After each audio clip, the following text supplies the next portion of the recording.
Dear students, गौर करेंगे इस video की तरफ। प्रश्न नंबर 9, प्रश्नावली 10.2, कक्षा 10 गणित। इसके पीछे के तो प्रश्न आप देख ही चुके होंगे, अगर नहीं देखें तो हमारे चैनल पर जाकर आप देख सकते हैं। तो प्रश्न नंबर 9 जैसा कि आपको स्क्रीन पर भी दिखाई दे रहा होगा, अपने गणित में भी देख सकते हैं। क्या दिया गया है कि आकृति में, ये जो आकृति बनी है आपको दिखाई दे रही होगी, अपने गणित में भी देख सकते हैं। चित्र आपका बना हुआ है।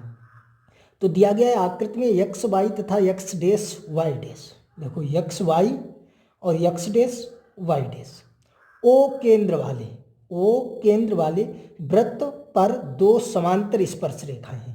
ये एक्स वाई और ये एक्स डैश वाई डैश। ये जो आपका ओ केंद्र वाला वृत्त है, इस पर ये जो आपकी एक्स वाई और एक्स डैश वाई डैश है, ये दो समांतर स्पर्श रेखाएं हैं। और स्पर्श बिंदु सी पर, ये आपका एक है स्पर्श बिंदु सी, स्पर्श बिंदु सी पर स्पर्श रेखा ए बी, स्पर्श रेखा ए बी। देखिए ये जो आपकी स्पर्श रेखा ए बी है आपको दिखाई दे रही होगी। ए बी आपकी स्पर्श रेखा है, इसका स्पर्श बिंदु सी है, क्योंकि ये जो आपकी ए बी स्पर्श रेखा है ये बिंदु सी पर वृत्त को स्पर्श करती है, तो इसका स्पर्श बिंदु जो है आपका सी हो गया। सही है। तो स्पर्श बिंदु सी पर स्पर्श रेखा ए बी एक्स वाई को ए तथा एक्स डैश वाई डैश को बी पर प्रतिच्छेद करती है। समझ गए आप। तो सिद्ध कीजिए कोण ए ओ बी बराबर 90 अंश। कोण आपका जो है ए ओ बी, ये आपका कोण, ये सिद्ध करके दिखाना है 90 अंश, 90 डिग्री का है, ये नहीं है। समझ गए। तो आप चित्र की तरफ गौर करेंगे, अच्छी तरह से चित्र की तरफ देखें और सवाल को सही से पढ़ें। तो वही दिया गया आपकी आकृति जो है, आकृति में एक्स वाई तथा X dash Y dash O केंद्र वाले किसी वृत्त पर दो स्पर्श जो है दो समांतर स्पर्श रेखाएं हैं, और स्पर्श बिंदु सी पर स्पर्श रेखा ए बी एक्स वाई को ए तथा एक्स डैश वाई डैश को बी पर प्रतिच्छेद करती है। सिद्ध कीजिए कोण ए ओ बी। ये जो आपका कोण है ये सिद्ध करना है कि 90 अंश का है या नहीं है, ये जो है 90 अंश के कोण पर झुके हैं या नहीं। तो देखिए वेरी सिंपल क्वेश्चन है, आपका चित्र तो दिया गया है, आप देख सकते हैं। इसे कैसे सॉल्व करते हैं, तो यहाँ पर जो है आप गौर करेंगे। पहले तो हम ओ से सी को मिला देते हैं। तो ओ सी को हमने मिला दिया, आप देख सकते हैं ओ से सी को मिला दिया, और लिख भी दिया है कि ओ सी को मिलाया। सही है। मिलाने के बाद हमने सर्वप्रथम जो हल किया वहाँ पर लिख दिया ओ सी को मिलाया। अब देखेंगे त्रिभुज ओ पी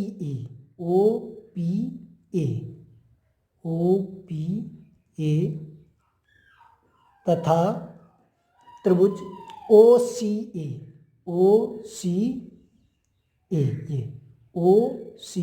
में ओ पी ए और ओ सी ए में। समझ में आ गया। त्रिभुज ओ पी ए वाला त्रिभुज, सही है, और ओ सी ए ये वाला त्रिभुज, जो ये ओ ए के इधर है, एक देखो ये बन रहा है, एक ये बन रहा है, इनमें हम देखेंगे क्या बराबर है। तो आप देख सकते हैं ओ पी बराबर ओ सी, बराबर है। और क्यों बराबर है, तो आप देख सकते हैं ओ पी जो है वो भी इस वृत्त की त्रिज्या है, केंद्र से परिधिवक्र को मिलाने वाली रेखा को त्रिज्या कहते हैं, और ओ सी भी आपकी त्रिज्या है। सही है। ओ क्यू भी आपकी त्रिज्या है, इसी प्रकार ओ और इधर कहीं पर मिला दो वो भी आपकी त्रिज्या होगी। तो ओ पी और ओ सी बराबर होंगे क्योंकि ये त्रिज्याएं हैं। तो कोष्टक में लिख दो एक ही वृत्त की त्रिज्याएं, एक ही वृत्त की त्रिज्याएं, सही है, त्रिज्या एक ही वृत्त की त्रिज्या है। अब आप देख सकते हैं ए पी बराबर ए सी, ये आपका ए पी बराबर ए सी, ये क्यों बराबर है, गौर करेंगे। मैंने आपको बताया था इसके पिछले प्रश्न में कि एक ही बिंदु से एक वृत्त पर खींची गई स्पर्श रेखाएं बराबर होती हैं। तो देखिए बिंदु ए से हमने ये ए पी स्पर्श रेखा खींची और बिंदु ए से ये ए सी स्पर्श रेखा खींची। तो एक ही बिंदु से खींची गई स्पर्श रेखा, एक ही बिंदु से किसी वृत्त पर अगर स्पर्श रेखाएं खींचते हैं तो वो बराबर होंगी। तो एक ही बिंदु से खींची गई स्पर्श रेखा, ये लिख देंगे एक ही बिंदु ए से खींची गई स्पर्श रेखाएं। सही जगह नहीं है, आपको सही से लिखना है। समझ गए आप? सही है। OP बराबर OC, क्योंकि एक ही वृत्त की त्रिज्या है ये। सही है। AP बराबर AC, ये एक ही बिंदु A से खींची गई स्पर्श रेखाएं। समझ में आ गया? अब देखेंगे AO बराबर AO, AO बराबर AO। देखो AO या OA, ये देखो चाहे इस वृत्त की बात करो तब भी AO आएगा, चाहे इस वृत्त की बात करो तब भी AO आएगा। तो ये दोनों में आपका क्या है? उभयनिष्ठ है, कॉमन है। तो लिख देंगे उभयनिष्ठ। समझ गए आप यहाँ तक? सही है। अगर समझ गए होंगे तो इसके आगे देखो, ये जो है अब आप देख सकते हैं त्रिभुज OPA और त्रिभुज OCA में OP बराबर OC एक ही वृत्त की त्रिज्या है, AP बराबर AC एक ही बिंदु A से खींची गई स्पर्श रेखाएं, और AO बराबर AO जो कि उभयनिष्ठ है। तो यहां से हम लिख सकते हैं कि कोण, इसलिए ये आपका हो जाएगा त्रिभुज OPA सर्वांगसम त्रिभुज OCA, ये आपके सर्वांगसम है। और किस नियम से, किस प्रमेय से? तो आप देख सकते हैं तीनों भुजाएं हैं, तो यहाँ पर लिखेंगे यस यस यस।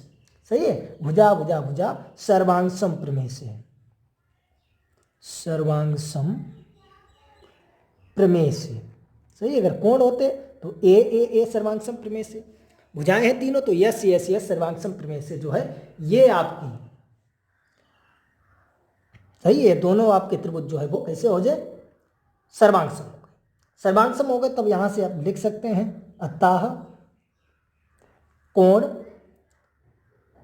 आप लिख सकते हैं यहां से अतः कोण POA बराबर कोण COA, कोण POA बराबर कोण COA, ये कोण बराबर होते हैं। सही है। क्यों बराबर होंगे? क्योंकि आपको मालूम है कि सर्वांगसम त्रिभुज के संगत भाग बराबर होते हैं, यानी सर्वांगसम त्रिभुज के संगत कोण बराबर होंगे, सर्वांगसम त्रिभुज की संगत भुजाएं बराबर होती हैं। तो यहां से अगर आप लिखना चाहें तो कोष्टक में इसमें लिख भी सकते हैं कोण POA बराबर कोण COA, कोष्टक में लिख देंगे सर्वांगसम त्रिभुज की संगत भुजाएं या सर्वांगसम त्रिभुज के संगत कोण या सर्वांगसम त्रिभुज के संगत भाग बराबर होते हैं। तो आप समझ गए ये कोण जो है बराबर होंगे, इसे हमने डाल दिया समीकरण 1। सही है। अब हम देखेंगे इसी प्रकार त्रिभुज, तो इसी प्रकार OQB और OCB, ये OB है एक, ये त्रिभुज एक ये त्रिभुज। इसमें देखेंगे आप OQ बराबर OC, ध्यान दें चित्र की तरफ, OQ बराबर OC क्योंकि एक ही वृत्त की त्रिज्याएं हैं, आप देख सकते हैं।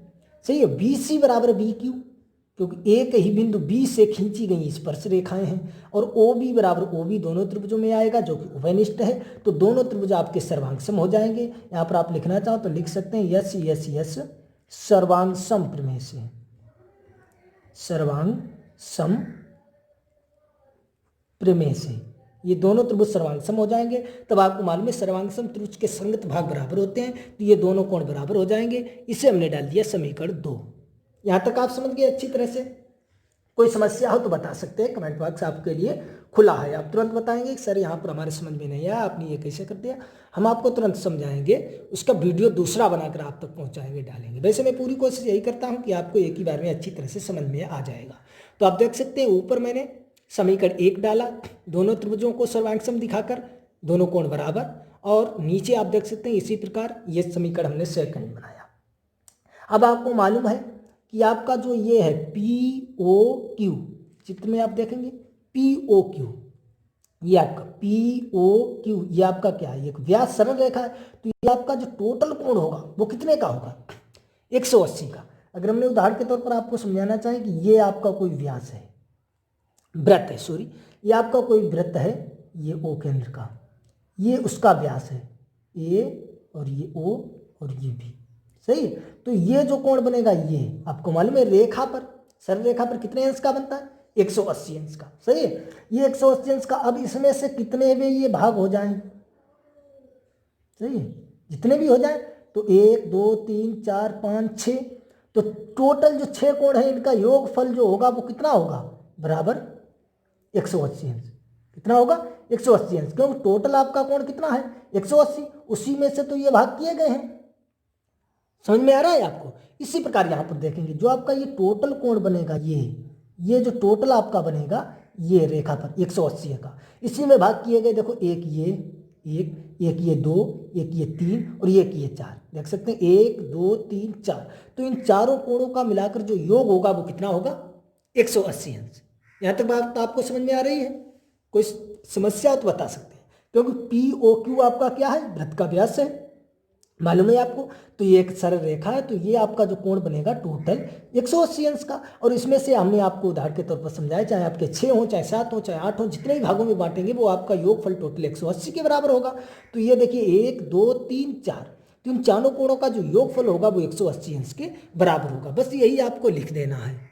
तो देखो हमने यहाँ पर लिख दिया, क्योंकि POQ वृत्त का व्यास है, POQ वृत्त का व्यास है, इसलिए ये एक सरल रेखा है। इसलिए आपको हमने दिखाए थे 4 कोण हैं, तो चारों कोणों का योग कोण POA प्लस कोण COA प्लस कोण COB प्लस कोण QOB बराबर कितना हो जाएगा?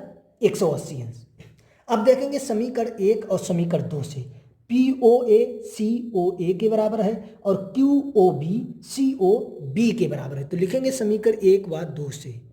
तो यहाँ से गौर करेंगे, ये कोण POA और COA बराबर है, आप देख सकते हैं। तो ये हमने इसे भी लिख दिया कोण COA प्लस आपका पहले से ही था COB प्लस इसे भी लिख दिया COB।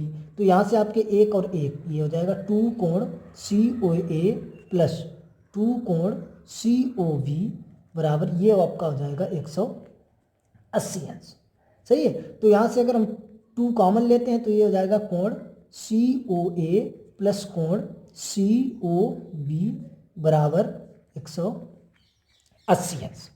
सही है। यदि यहाँ से हम बात करें, ये कोण COA प्लस कोण COB, तो ये गुणा में भाग में जाएंगे, तो ये हो जाएगा 90 अंश। सही है। अब आप चित्र में देख सकते हैं COA और COB, यहाँ पर आप गौर करेंगे, देखो COA यानी ये वाला कोण और COB ये वाला कोण। सही, ये टोटल आपका क्या बन जाएगा? AOB बन जाएगा यहाँ से। तो आप देख सकते हैं, देखो COA ये कोण इतना, सही, COB ये इतना कोण, तो टोटल AOB बन जाएगा। बस यही वहाँ पर लिख देना है। कोण ये मिलकर बन जाएगा AOB बराबर 90 अंश। यही आपका जो है वो सवाल सिद्ध करवा रहा है। ये तो सिद्ध करवा रहा है, आप अपना जो है देख सकते हैं। आई होप, मैं तो यही आशा करता हूँ कि आपको अच्छी तरह से समझ में आ गया होगा। मैंने आपको बहुत आराम एक एक पॉइंट जो है बताया है। फिर भी आपको कहीं पर कोई डाउट है, समस्या है, तो कमेंट बॉक्स में हमें बता सकते हैं, हम आपको तुरंत पुनः समझाएंगे। वैसे मैंने पूरी कोशिश की है कि आपको एक ही बार में अच्छी तरह से समझ में आ गया होगा। तो चलिए मिलेंगे अगले क्वेश्चन में प्रश्न नंबर 10 के साथ।